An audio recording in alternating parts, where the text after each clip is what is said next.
Hey, welcome to Roll One for Fun. Hopefully, there's a cool digital thing there. This is a show where we take movies that we really love, that we grew up with, or whatever that we just can't get enough of. We're gonna take those movies and we're gonna figure out how they relate to Dungeons and Dragons and how we can take those aspects and put them into our own games. So Terminator 2 is just full of opportunities for Dungeons and Dragons related stuff. It's jam packed with great characters, a lot of good story arcs, a really good villain, a couple of explosions.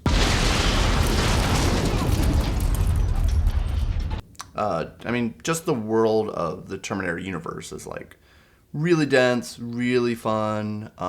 Just thinking about time travel alone is really cool. I've never done any kind of time travel stuff in a TTRP or in real life, so that would be really fun to explore here. So let's get started. Let's see how we can infuse Terminator 2 into Dungeons and Dragons. Starting off, let's get to some fun stuff. Let's start by talking about some a magical item or items that we can take from get some influence or inspiration from Terminator 2 and how we can implement that into Dungeons and Dragons. So when I think Terminator 2, what I think of first and foremost is the Liquid Terminator, T-1000. He's one of my favorite enemies of all time. He's very hard to top. When I first saw the movie, I saw it in theaters, and when I saw it, I had never seen anything like this. And the T-1000 was just this unstoppable force, really creative, really unique. And I loved that the robot had limitations. He just couldn't do anything he wanted. Like he had his liquid stuff, but it could only be for like stabbing and slashing items. He couldn't make like a gun out of it or something like that. But he can form solid metal shapes. Like what? Knives and stabbing weapons.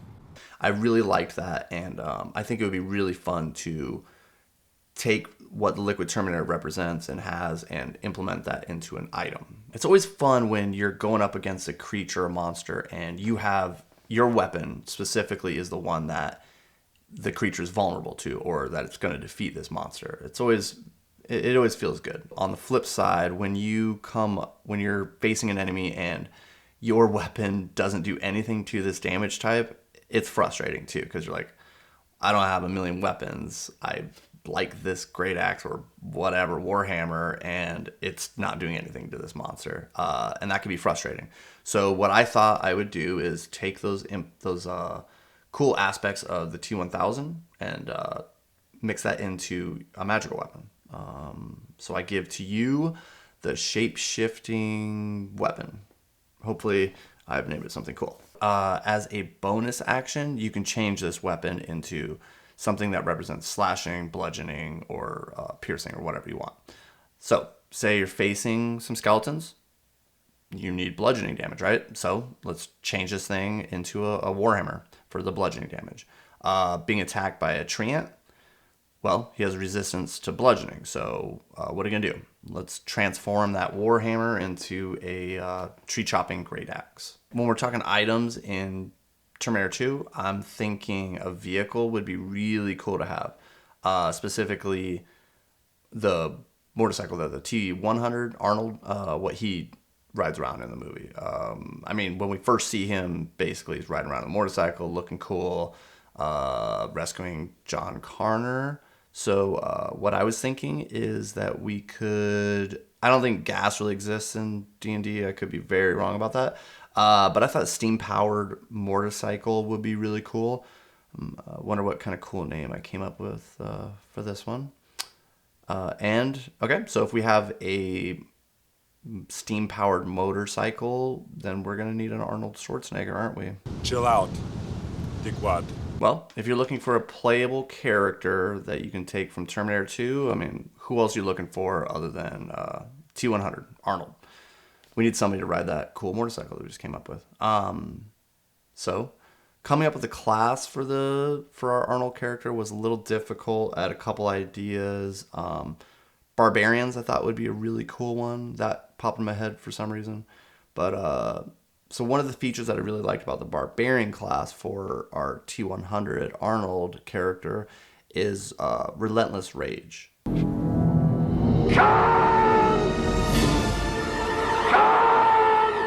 Your rage can keep you fighting despite grievous wounds. If you drop to 0 hit points while you're raging and don't die outright, you can make a DC 10 Constitution saving throw. If you succeed, you drop to 1 point instead. I thought this feature would perfectly represent Arnold. When you think about it, that pivotal moment at the end of the movie, hopefully you better have seen this movie, but that moment when Arnold seemingly dies and then he reroutes his power supply and he gets that second wind. I thought that relentless rage would just perfectly, match up with what we're trying to do here. And Arnold definitely has other barbarian characteristics too, like reckless attack.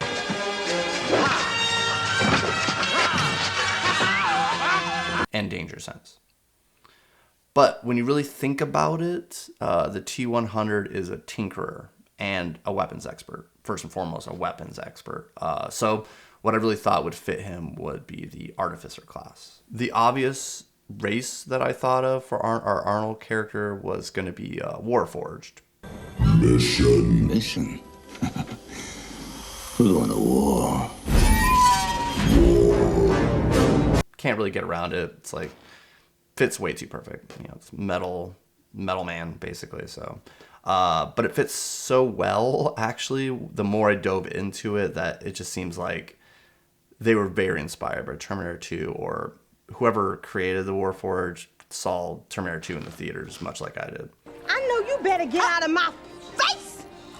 Out of my face! Out of my face! Let's break down what makes exactly the Warforged such a perfect fit for Arnold. First of all, you get Iron Fists. Gives you an extra damage on unarmed strikes. You don't need to eat. Number 2, you don't need to eat or drink.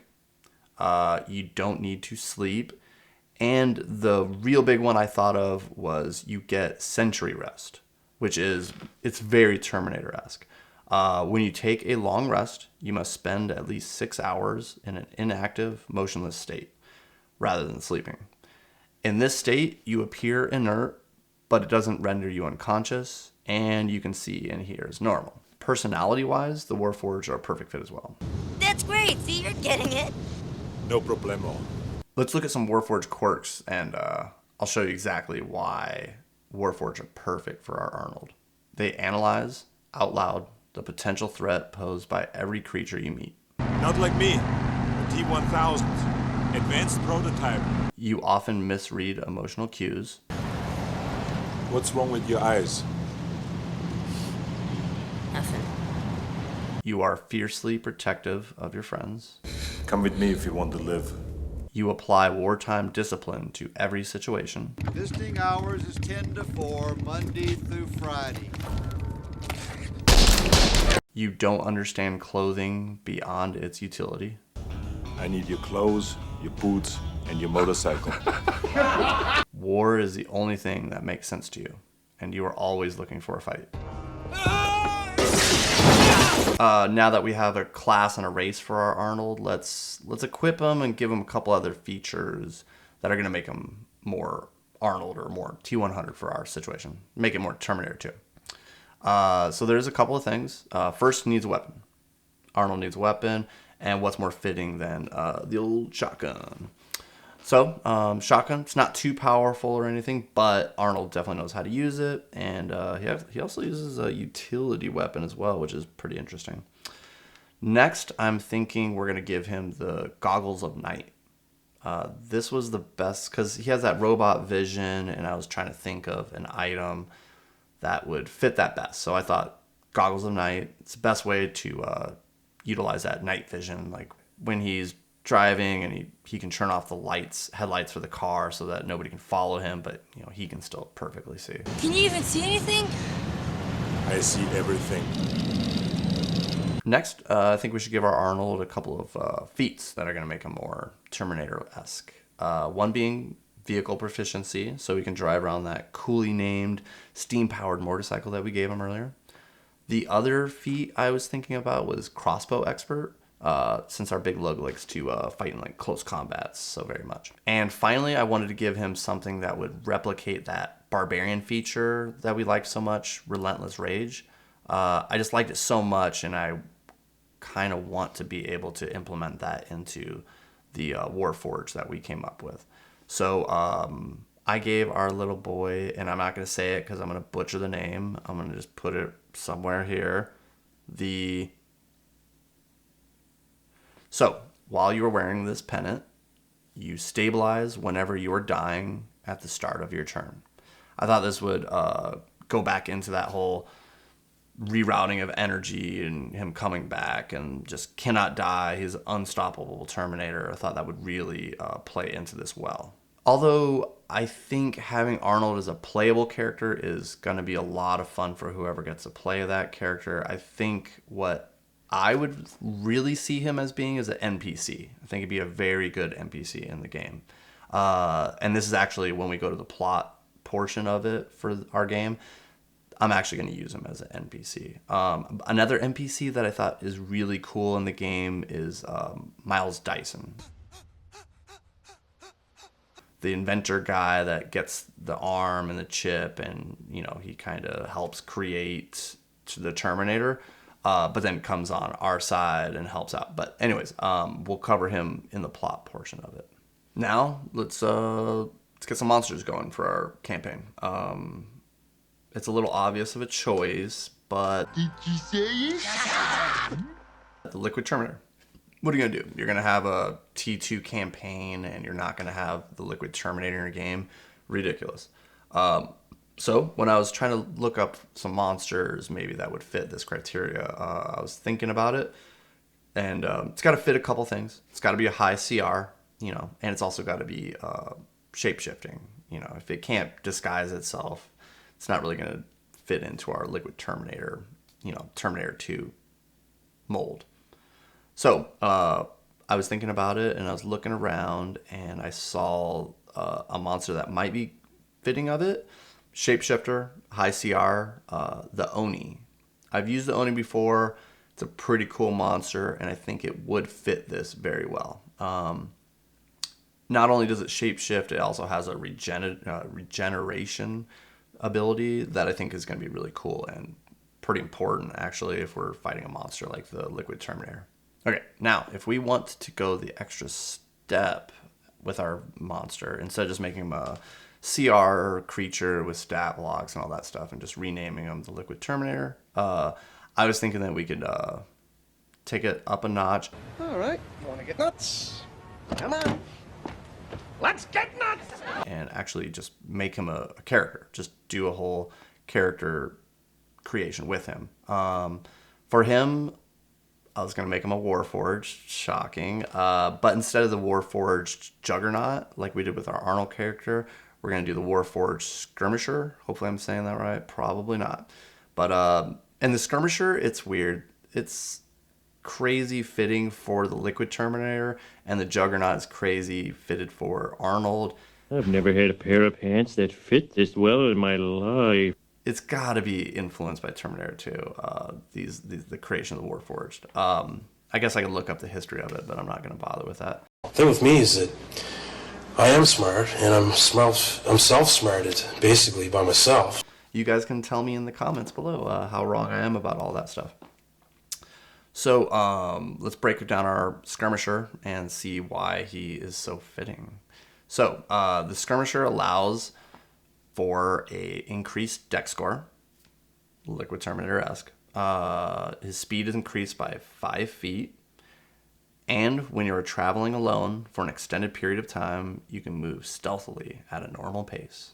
With all that, we got monsters, we got items, we got characters, we got NPCs, we got PCs. Let's go ahead and incorporate all that into a plot for our campaign. You come across a man on the streets that seems at first to be a beggar. He's yelling in the streets like a crazy person. He rushes up to you and your party and reveals to you the future that is to come. Says that he has been magically teleported here from the future. Also, that a Warforged followed him here and may be hunting them as well. He hands you an arm of a Warforged as well as a map of locations where the rest of the Warforged robot is. This man tells you that you need this robot to lead you to Miles Dyson. Miles Dyson is a tinkerer and stumbled upon a mass grave of broken Warforged.